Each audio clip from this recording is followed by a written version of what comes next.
Today's topic is Judah Benjamin, a very quixotic person who is notable but largely shunned for a myriad of reasons. His life from cradle to grave is quite a whirlwind. So come join with us as we shine the flashlight on this fascinating and confounding character. Hello again, friends, and welcome to another episode of Lost and Unfound, where we uncover a wide range of people and places that have largely been forgotten and ignored over time. I'm Terry Allen, and thanks for joining us. Like everything about Benjamin, his birth and youth is complicated, confusing, and colorful. He was born Judah Philip Benjamin on August 6, 1811 in Christiansted, St. Croix, in what was then the Danish West Indies. Today we know St. Croix as one of the U.S. Virgin Islands. His parents were Sephardic Jews who had married in London. His father, Philip, was born on the Caribbean island nation of Nevis, then a British colony. And that beautiful place was also the birthplace of Alexander Hamilton, by the way. And his mother was Rebecca de Mendez. They then moved on to St. Croix, where their mercantile pursuits largely failed. A few years after Judah's birth, the family moved on again, this time north to Fayetteville, North Carolina in 1813, where they remained for several years. But they mostly struggled there as well, and eventually found themselves in Charleston, South Carolina, which harbored the largest, albeit small, Jewish community in the still new United States. Judah was known as a precocious and highly intelligent kid, and at the age of 14, he was sponsored to attend Yale. But he didn't last long there, and he left only after about a year or so of matriculation.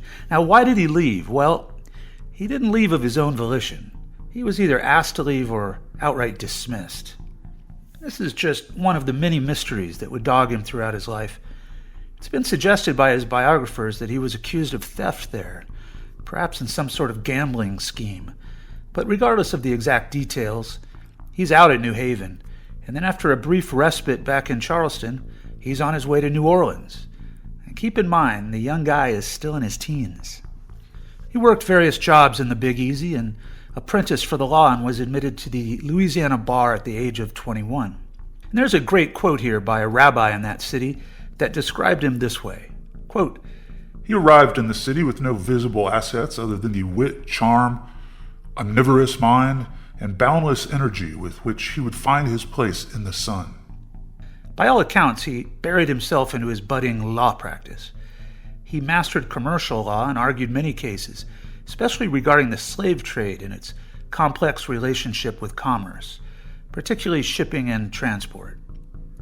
So let's take a little diversion here and try to better ascertain Benjamin's views and participation regarding the so-called peculiar institution. He was unquestionably a supporter of slavery throughout his life, though he offered many written documents and dramatic speeches on the subject which seemed contradictory. He owned slaves and would vehemently defend the evil institution throughout his political career, as we'll soon learn. His support of slavery is probably best described as both paternalistic and opportunistic in the furtherance of his career in Louisiana, and eventually in the Confederate cabinet. His writings suggest that he held the common Southern planter view that enslaved people, though not devoid of humanity, were simply not ready to be absorbed by the wider society, and that their bondage was more beneficial to them than their emancipation. He was also known to have argued that slaves mostly received more humane treatment than many white workers in the North. But he also argued in court in 1841 when representing an insurance firm in a very complicated case involving the slave transport ship, the Creole. And he says the following, "What is a slave? He is a human being. He has feelings and passion and intellect. His heart, like the heart of the white man, swells with love, burns with jealousy, aches with sorrow, pines under restraint and discomfort, boils with revenge, and ever cherishes the desire for liberty." So there we go with the contradictions that we'll see as we carry on with the story. It was during his time in New Orleans that he met and eventually married Nathalie Boucher de Saint-Martin, a French Creole of a prominent family. They married in 1833, and part of her dowry included 2 slaves. As he became more prominent and wealthy, this number would grow into the hundreds at his plantation that he called Bellechasse. The Benjamins had a daughter named Ninette, but the marriage was an unhappy one, and within a few years, Natalie and the young Ninette pulled up stakes and departed for Paris, where they would remain. But despite his family failures, his ambition and opportunism bore quick fruit in his professional life, and his stock rose rapidly in the Bayou country, where he immersed himself in local and eventually national politics. In stunningly short order, he would be elected to a mind-boggling array of political offices. These included both the Louisiana State House, the State Senate, the United States Senate, and then selected as the Attorney General, Secretary of War, and Secretary of State in the Confederate cabinet. So after a short break, we'll take a closer look at Benjamin's meteoric rise in politics, which made him famous during his own lifetime and infamous ever since.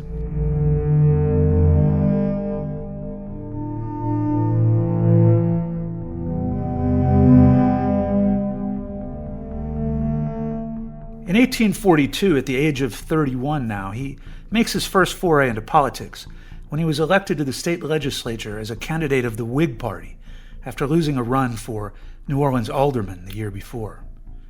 Once again, his contradictory, almost schizophrenic views on slavery reared their head again when he argued against the notorious federal 3/5 compromise as found in the Constitution. But he opposed it not because he considered it onerous and hideous. In fact, he argued that slaves should not be counted at all, and this contention won him many allies among the planting class in Louisiana. During the remainder of his several years in state government, he focused much of his time climbing the ladder of the inner sanctum of the soon-to-be splintered Whigs. He forged strong alliances with the most prominent members of that party, including 2 of the most obscure presidents in American history, Zachary Taylor and Millard Fillmore. He was then elected to the U.S. Senate in 1852, where he soon changed his party allegiance to the Democrats, who were far more fervent in their support of slavery as the Whigs' southern and northern factions were rapidly devolving over the issue, and the latter would soon provide the genesis of the Republican Party under Abraham Lincoln. His election to the Senate is remarkable for a few reasons, the first being his relatively young age. He was 40 when elected, and also because he became the first observant Jew in U.S. history to be elected to that august governing body. There's a caveat here, though. Maybe it's more than just a footnote. There was another unusual contemporary character of the day, and that being David Levi Yulee, who turns out to be a second cousin of Benjamin. Yulee actually beat his cousin to the Senate after being chosen as one of the first 2 elected to the upper chamber from Florida, following that state's admission to the Union in 1845. He too was born Jewish, but converted to Christianity as his career thrived.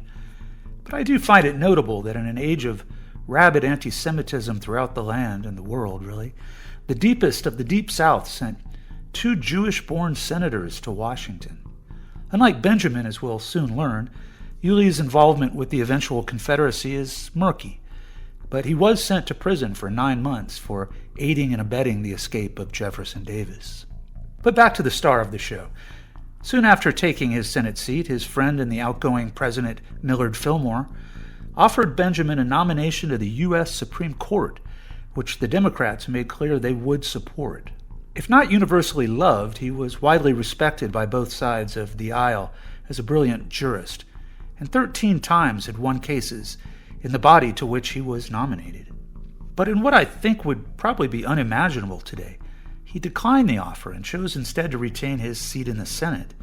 This was probably the result of his fierce interest in elective politics, and also the raw fact that he would have sacrificed considerable wealth that was being generated by his law firm in New Orleans by taking Fillmore up on his offer. Benjamin spent about 10 years in Washington, and it seems his most notable legacy in that storied body, as discussed earlier, is that of being an ardent defender of slavery. He was also prominent in weighing in on the other major issues of the antebellum period, notably states' rights and westward expansion, all 3 issues which were inextricably linked. It was during the middle portion of his stint in the Senate that he was introduced to a leading figure of the day, and those days that would soon follow, and that was Jefferson Davis, then the American Secretary of War. The two men got off to a very precarious start, whereby Davis accused Benjamin of all sorts of malfeasance, only to have Benjamin challenge him to a duel that never happened. But can you imagine the balls to challenge the Secretary of War to a duel? As I write that, I'm actually now thinking about it, and maybe it's not so weird, as after all, the most famous duel in American history took place between the Secretary of the Treasury and the Vice President, just 50 years before. But as we'll soon see, the rocky start between these two men would soon blossom into one of the most unlikely bromances that can be imagined.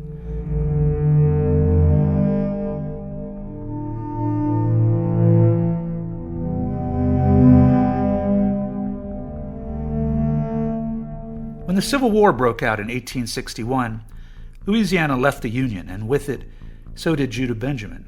He resigned his seat, packed his bags, and moved home to New Orleans. But he wasn't there long, as the new Confederate president and former nemesis, that being Davis, summoned him to the original rebel capital of Montgomery, Alabama, to serve as Attorney General in the new government. It seems like a big step down from his previous would-be nomination as U.S. Supreme Court Justice.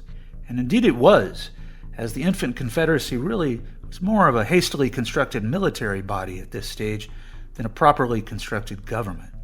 But nevertheless, citing his fealty to the Southern cause and his budding friendship with the new president, he accepted and was approved unanimously by the Provisional Congress. Of the original Confederate cabinet, historian William C. Davis, no relation, writes, quote, "For some there was next to nothing to do, none so more than Benjamin." And in his biography of Benjamin years later, Supreme Court Associate Justice Pierce Butler referred to this appointment as, quote, "a waste of good material." Within a matter of months, it was time for the next step up on the resume food chain, and this was his appointment as Secretary of War for the Confederate States, replacing Leroy Walker, who resigned the post to become a brigadier general in the field. The role of being chosen as Secretary of War was an admittedly difficult one. Despite some early victories on the battlefield, the Union Army was far greater funded, manned, and organized than their Southern opponents. As such, he attempted to raise money from the cotton trade through negotiation with Great Britain and its other possessions with mixed results, and we'll be learning more later on that.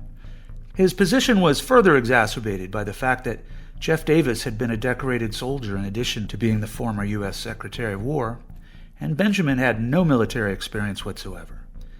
This raised suspicions of the Confederate military brass, several of whom questioned his loyalty and competence for such a fateful and exalted post. Among those prominent generals he had notable strategic disagreements with were P.G.T. Beauregard, William Loring, Henry Wise, and Stonewall Jackson. In 1861, during the early stages of the Civil War, Davis ordered Benjamin to suppress regiments in East Tennessee that had remained loyal, or at least sympathetic, to the Union.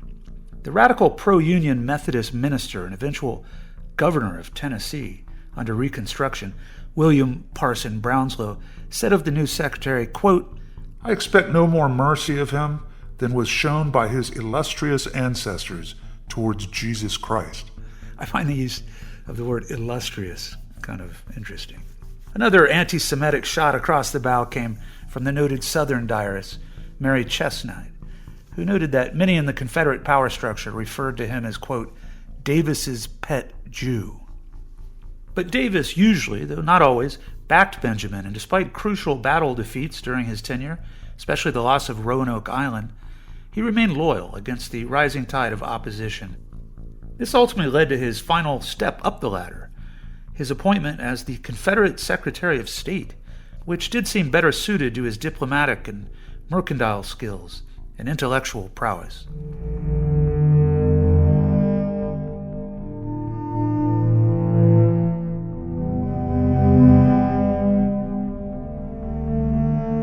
As the South's fortunes ebbed and flowed throughout the middle phase of the war, Benjamin poured his efforts and faith in diplomacy and trade with Europe as the best chance for victory.